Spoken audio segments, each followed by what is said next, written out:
to the news at 1. I'm Anyala Balogun. In furtherance of his strategic engagement with critical stakeholders towards achieving a successful APC National Convention, President Muhammadu Buhari has this Monday granted audience to the Northern Progressives governors. State House correspondent Adamu Sambo reports that the meeting held behind closed doors disclosed the best way forward towards sustaining the unity and cohesion within the governing party during and after the presidential primary election beginning on Tuesday. The chairman, Northern Governors Forum and Governor of Plateau State, Simon Lalong, briefed newsmen on the outcome of the meeting. President Muhammadu Buhari has formally cleared all doubts regarding his stand on the choice of APC presidential candidate for the 2023 general elections, stating emphatically that no one has been anointed. Granting audience to the northern APC governors, the president maintains that he has no preferred candidate and he is determined to ensure that there shall be no imposition of any on the party. State House correspondent Damu Sambo has the report. 13 out of the 14 northern APC governors attended a crucial meeting with the president as the special national convention of the party kicks off to elect its standard bearer for the 2023 presidential election. It was therefore an opportunity for the Nigerian leader to put the record straight. Nobody will appoint anybody. The APC delegates must be allowed to participate freely and decide, he told his guest. President Buhari said he has a clear mind about what he is doing and asked the northern APC governors present to feel the same way. He reminded them that they were elected as he was by the grace of God and therefore have no reason whatsoever to complain, rather be ready to take the pain and indeed the joy. The northern APC governors were in the State House to reaffirm their position on the party's presidential candidate. We reviewed a lot of things in this country and we discussed at length about the unity of this country, about the need for progress and the need for inclusiveness and also justice. We recommended that the next president should come from the south. The governor of Kogi State chose to excuse himself from meeting with Mr. President because he believes that he does not agree with our position. There are 14 APC governors out of the 19 northern states. 13 of us are on one page on this subject and we all came to see the president, but the governor of Kogi State excused himself. And it is within his democratic rights to excuse himself. But what gives the northern APC governors the confidence that the position taken is the best way forward towards achieving the desired victory as Nigerians return to the polls next year? Governor Atiku Bagudu of Kebbi State is the chairman of the APC Governors Forum. We look at the totality of the issues in our country. We believe APC with 22 governors, APC with a president that has delivered on democratic dividend across the breadth of this country, has everything going for it. What is the political brinksmanship that we need to bring so that every component of Nigeria will feel important? Like I said, there are northern candidates of northern extraction and we are not ignoring their capacity or their interest, but we felt that if political expediency can encourage a step that will bring more peace and resonate with everyone across Nigeria, we are bold enough to say it. During the meeting, the governors formally apologized to the president for the leakage of their signed memorandum, which was not in support of any particular candidate, and assured him of their readiness to accept his leadership on the matter. From the State House, Adamu Sambo, NTA News. In related development, it is a long night for the All Progressives Congress governors on the eve of the party's special convention and presidential primary. Part of their strategic consultations informed this meeting with the National Working Committee and the party's National Secretariat behind closed doors. Earlier, the National Organizing Secretary of the party, Sulaiman Arungu, interacted with the media on some decisions of the National Working Committee ahead of the presidential family.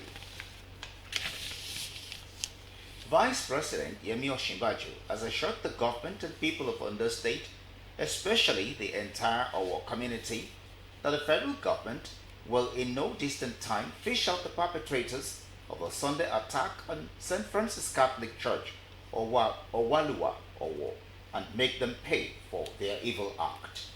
The Vice President, who gave the assurance when he led federal government's delegation to the palace of the Olowo of Owo, noted that the gunman attack is an attack on the entire nation, as Owo has always been known for peace.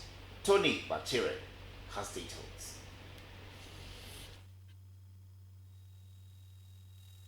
Vice President Yemi Osinbajo, who described the attack as unfortunate, noted that government will ensure that peace returns to the town. That we must find the perpetrators and they must be punished. And we must set an example of this with what has taken place here. Other sympathizers who visited Owo to commiserate with the people include APC presidential aspirant Bola Tinubu, Ekiti State Governor Kayode Fayemi, and Senator Ibikunle Amosun. The monarch appreciated them and appealed for urgent government intervention. I believe that government, both federal and the state, need to investigate that deep down. Meanwhile, the mood in Owo is peaceful and calm but sober, as some markets and shops in the area were closed, while the scene of attack was manned by armed security agents. At the Federal Medical Center Owo, the injured are responding to treatment. From Owo, Tony Batire, NTA News. No matter the challenge bedeviling the country today, the peace and unity of Nigeria is non-negotiable, and the National Youth Service Corps (NYSC) is central in achieving this. Former Head of State General Yakubu Gowon stated this when he received the 19th NYSC Director General Brigadier General Mohammed Fada in his office in Abuja. Olayinka Ojo reports that General Gowon, while noting the importance and versatility of the NYSC, urged the Director General of the scheme to fulfill all the requirements of the Youth Corps. Director General NYSC Brigadier General Mohammed Fada assured that he will continue to work in line with the ideals of the founding fathers of the NYSC, as well as prioritize the welfare and security of corps members. The Inspector General of Police, Usman Al-Khali Baba, has condemned the killings of worshippers at St. Francis Catholic Church, Owo. Force Public Relations Officer Olumiwa Adejobi, in his statement, says the IGP has equally ordered the deployment of specialized operatives of the police experts, and other tactical units from the force headquarters for a comprehensive investigation and for immediate interception of the criminals. The IGP, while condoling the Ondo State government, family members, relatives, and friends of the victims who lost their lives in the unfortunate attack, assured that the killers will be made to face the full weight of the law. Former Ogun State Governor and a presidential aspirant of the All Progressives Congress, Senator Ibikunle Amosun, has called on security agencies to fish out the perpetrators of the dastardly act on innocent worshippers of the St. Francis Catholic Church, Ondo State, which led to the death of many members of congregation on Sunday. The presidential aspirant and former Ogun State Governor, Senator Ibikunle Amosun, during a sympathy visit to Owo town, described the gruesome killing of members of St. Francis Catholic Church, Owo, by yet to be identified gunmen as barbaric, and prayed for the repose of the souls of those who lost their lives during the unfortunate incident. Senator Amosun also visited the injured at the hospital where they are receiving treatment, where he expressed sadness by the madness killing in the gory attack. The presidential hopeful sympathized with the victims and prayed that God grant the wounded quick recovery. He also called on security agencies to fish out the perpetrators of the attack so that such mindless killings are prevented in the future. The presidential hopeful equally paid a sympathy visit to Ondo State Governor Oluwarotimi Akeredolu in his office in Ondo to commiserate with the people of Ondo State, in particular Owo Town. You're on to the news at 1 on NTA Abeokuta, Channel 12. More news after this time out. Please stay. There comes a time in the life of a nation when the people rise as one to build upon the visions and foundations of its recent past. It is that time our people call on their best to lead. Our dear delegates and compatriots, it has fallen on you now, this onerous task of choosing who is going to lead our party APC. Together we will take Nigeria to greater heights. I know we have the capacity, we have the capability, and I have the courage, the determination to get things done. With your support and with support of Nigerians. But you have to do your bit first. Without me being nominated, all these ideas will be there. And I don't just want the ideas to die in me. Senator Ibikunle Amosun for a Nigeria that is safer and prosperous for all. Welcome back. Now business news. 20 power plants suffer major problems. Blackouts to worsen as Nigeria's national carrier gets licensed today. Details in our business news segment with Yemi Dalimo. The perennial power outages currently being experienced across the country, findings have shown that 20 gas plants are currently underperforming, leading to power generation dropping below 2,000 megawatts. Nigeria has 23 power generating plants with 11,165 megawatt capacity connected to the national grid. These plants are managed by the generating companies GENCOs, independent power providers, and Niger Delta Holding Company. Out of the 23, 2 are hydro plants.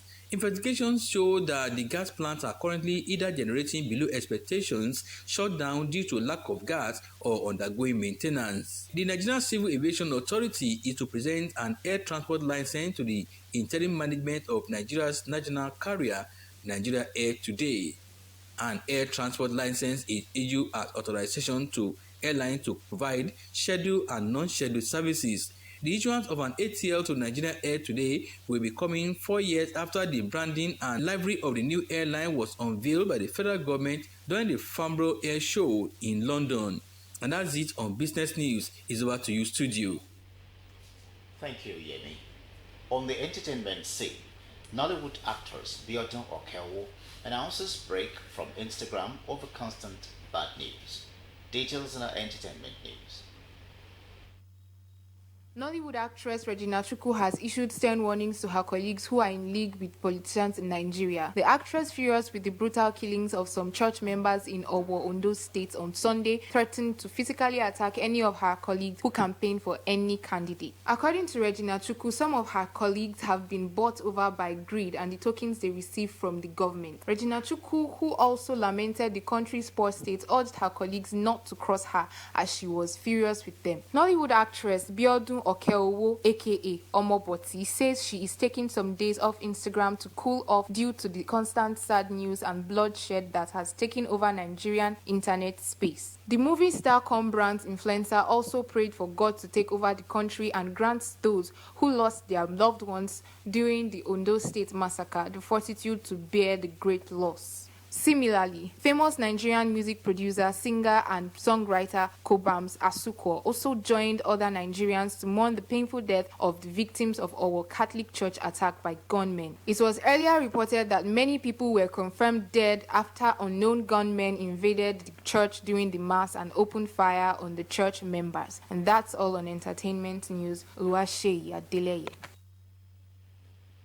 In the arena, Olumide Eguntola is our guide on sports update.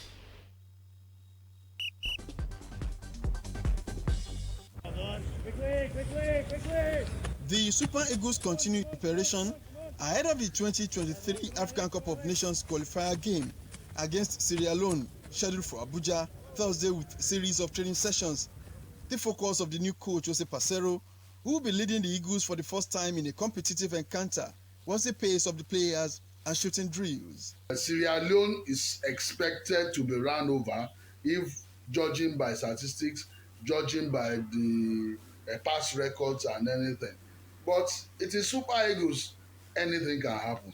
Because Sierra Leone, you remember, in Benin, they came back from 4 goals down to play a 4 draw, 4 being held at 0-0. in the last qualifier. So I think it's going to be a very difficult game for the Eagles. They just need to put their heads down and see how.